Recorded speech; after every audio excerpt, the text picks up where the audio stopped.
నమస్తే, welcome to Telugu one news. నేను మీ ఫజల్.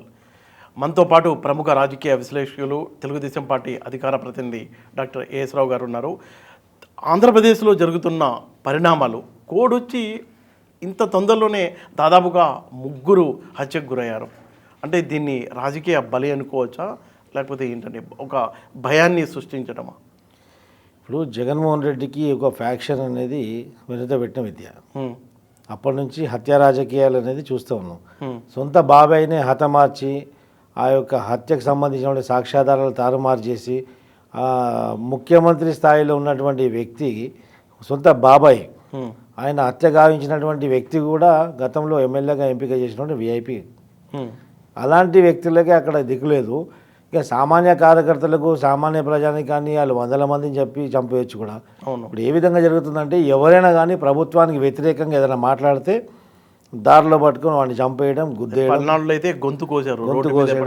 అది ఇప్పుడు కోడ్ వచ్చిన తర్వాత, ఎలక్షన్ కోడ్ వచ్చిన తర్వాత కూడా ఇప్పుడు అది ఎలక్షన్ కమిషన్ కంట్రోల్ ఉంటుంది కాబట్టి ఏ విధంగా నేను అనుకోవడం అక్కడ ఎస్పీని పిలిచి మాట్లాడుతున్నారు. అక్కడ డీజీపీ ఎంత మాట్లాడినప్పుడు కూడా వాళ్ళు ఏమిటంటే ఒక హ్యాబిచువల్ క్రిమినల్స్, వాళ్ళు వైఎస్ఆర్సీపీలో ఉన్నటువంటి వాళ్ళు హ్యాబిచువల్ క్రిమినల్స్, అలవాటు పడిపోయారు ఈ నేరానికి.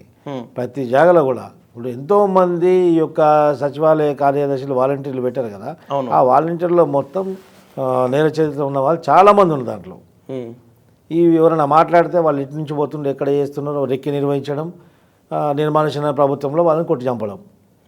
ఒకరిని చంపితే అది పబ్లిసిటీ అయిపోతుంది. ఒకరిని చూసి ఇంకా 10 మంది మాట్లాడే వాళ్ళు కూడా భయభ్రాంతులు సృష్టించి మనసులో మైండ్లో ఒక భయం క్రియేట్ చేస్తున్నారు. జనాల్లో భయం క్రియేట్ చేసి ఎవరు మాట్లాడకుండా చేసుకుంటున్నారు. అంటే ఎన్నికల సంఘం అంత స్ట్రాంగ్గా లేదనిపిస్తుందా?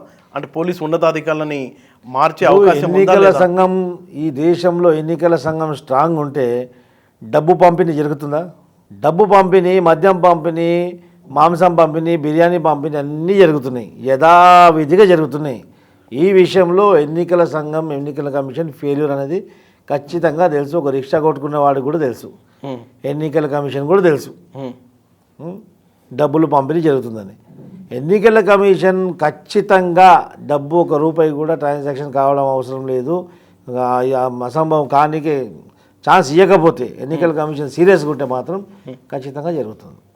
ఓకే, అది సాధ్యమే. ఎందుకంటే సిబ్బంది మొత్తం వాళ్ళ చేతిలో ఉంటుంది కాబట్టి. మారిస్తే ఎన్నికల సంఘం ఒక స్వయం ప్రతిపత్తి కలిగినటువంటి ఒక సంస్థ. దాన్ని పోలీసులంతా కూడా కోడ్ వచ్చింది, ఎలక్షన్ కోడ్ వచ్చిన తర్వాత పోలీసులు యంత్రాంగం అంతా కూడా వాళ్ళ అధీనంలో ఉంటుంది కాబట్టి వాళ్ళు చేయొచ్చు. కాకుండా వాళ్ళు ఏందో భయానికో నయానికో ఎందుకు వాళ్ళు చేయట్లేదు, కొన్ని విషయాలు చూసి చూడకుండా వదిలేయడం అలా జరుగుతుంది. ఆ జరగడం వల్ల ఎన్నికలు పారదర్శకంగా జరగట్లేదు. ఈ రౌడీ రోజులు ఉంది ఎన్నికలకి సమయం, ఇప్పుడే ఇంత భయోత్పాదన సృష్టిస్తున్నారు అంటే జనాలు వైఎస్ఆర్సీపీకి వ్యతిరేకంగా ఎవరైనా వేరే పార్టీకి సపోర్ట్ చేస్తే రేపు మనం ఉంటామో సస్తామో అన్నటువంటి భయాన్ని క్రియేట్ చేస్తున్నారు. ఒక 10 మందిని చంపేస్తే 1000 మంది భయపడతారు కదా. అవును. టీడీపీ నేతలే ఎందుకు టార్గెట్ అవుతున్నారు? ఇప్పుడు జగన్మోహన్ రెడ్డిని అడ్డుకునేది ఎవడు? జగన్మోహన్ రెడ్డి అడ్డుకునేది తెలుగుదేశం పార్టీ కూటమి. తెలుగుదేశం పార్టీ, ముఖ్యంగా తెలుగుదేశం పార్టీ నాయకులు. ఇప్పుడు పార్టీలో కూడా కొంతమంది కోవర్టులు ఉండడం. గతంలో కాసాని జ్ఞానేశ్వర్ ఉన్నప్పుడు ఇక్కడ నుంచి సమాచారం అంతా అక్కడ ఎరవేసేది. ఇప్పుడు కూడా మా పార్టీలో ఉన్న కోవర్టు ఉండొచ్చు, సమాచారాలు మాకు వస్తున్నాయి. ఓకే, మా పార్టీ నుంచి సర్వే రిపోర్ట్లు ఒక ట్రాన్స్ఫర్ అవుతున్నాయని చెప్పేసి ఇక్కడ మొత్తం వైఎస్ఆర్సీపీకి ఇక్కడ ఉన్నటువంటి సర్వే రిపోర్ట్స్ మా పార్టీ ఆఫీస్ నుంచి సర్వే రిపోర్ట్స్ వైఎస్ఆర్సీపీకి ట్రాన్స్ఫర్ అవుతున్నాయి, ఎవరో వ్యక్తులు సర్వే రిపోర్ట్ అమ్ముకుంటారు అని చెప్పేసి ఒక సమాచారం వస్తుంది. దాన్ని మేము అధినాయకుని దృష్టి కూడా తీసుకెళ్తాం. దాన్ని కూడా చూడాలి కదా. ఎందుకంటే ఇది డూ అండ్ డై సిచ్యువేషన్లో మేము, మా నాయకుడు ఆర్నేషన్లు. అంటే ఈ లీక్ వీరలు ఆంధ్ర పార్టీ ఆఫీసులో ఉన్నారా, ఇక్కడ హైదరాబాద్లో ఉన్నారా, ఎన్టీఆర్ భవన్లో? ఇప్పుడు అక్కడికి సంబంధించిన సర్వేస్ అన్నీ ఇక్కడ జరగడం జరుగుతుంది. మన పీకే వాళ్ళ అసిస్టెంట్ రామోహన్ శర్మ వీళ్ళందరూ కూడా మన పార్టీ ఆఫీస్లో ఇక్కడ ఎన్టీఆర్ ట్రస్ట్ భవన్లోనే ఇక్కడ సర్వేలన్నీ ఇక్కడనే ఉంటాయి, మొత్తం డీటెయిల్స్ అన్నీ. ఆ సర్వే రిపోర్ట్స్ అనేది వైఎస్ఆర్సీపీ పార్టీకి ఒక చేరవేస్తున్నట్టు సమాచారం వస్తుంది. ఆ సమాచారం ఎంతవరకు నిజమో ఏందో కాదో తెలియదు, కానీ దాని మీద విచారణ జరిపి ఆ కోణంలో ఆలోచించాలని చెప్పేసి పార్టీ వర్గాల్లో కూడా మేము తెలియజేస్తున్నాం. అంటే ఆ సర్వే రిపోర్ట్ ఆధారంగానే ఈ పార్టీకి సంబంధించిన యాక్టివ్ ఉంటుంది కార్యకర్తలు కదా. ఇప్పుడు రాజకీయం అన్నప్పుడు ఒక రాజకీయ పార్టీ అన్నప్పుడు ఎదుటి వ్యక్తి మన ప్రత్యర్థులు ఎదుటి పార్టీ ఎవరిని ఏ అడ్డు విధంగా తొలగిస్తే వాళ్ళు ఎత్తుగడలేస్తారు అని చెప్పేసి ఆ సీక్రెట్ తెలుసుకోవడానికి ఎవరైనా ప్రయత్నిస్తారు.